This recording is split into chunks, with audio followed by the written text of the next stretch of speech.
Alright. So itong pinion drive, meron itong pilot bearing. So ito na yung bago. Yan.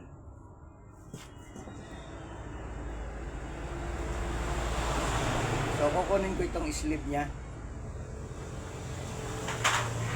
para ilagay dito. Kasi mayroon itong lock. Ito, meron itong panal or groove para dito sa kanyang lock ring. So dapat iuna muna itong sleeve ng bearing. So ikakabit ko na ito. Pagkabit nito ay kailangan sentro. Para masentro yan, gagamit ako ng sakit. Yan. Yung kasing laki nito para dito natin pukpukin sa kanyang sakit. Para hindi gaanong mabugbog itong labi ng sleeve ng bearing.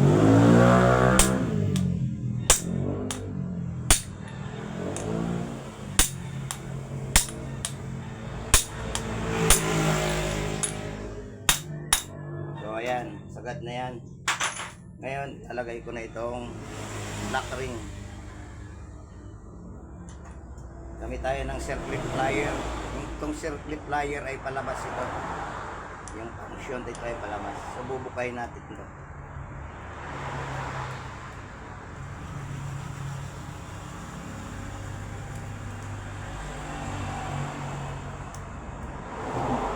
Medyo madulas lang. Yun, pasok. So ayan. Okay, may lock na.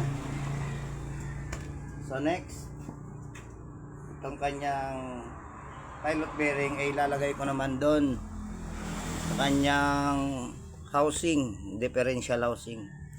Dito yung nakalagay. Ito ganyan.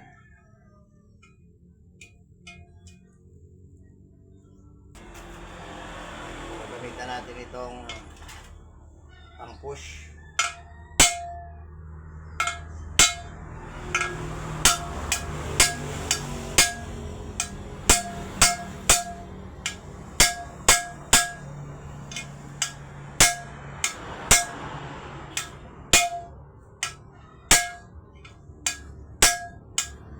Iba talaga pagbago. Masikip. Pero kayang-kaya yan. Yun. So dapat sumaga doon. Kailangan may isaga dito.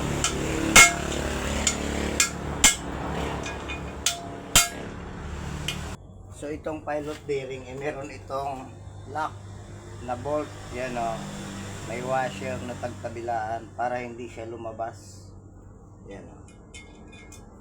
So washer sa ilalim sa kanat.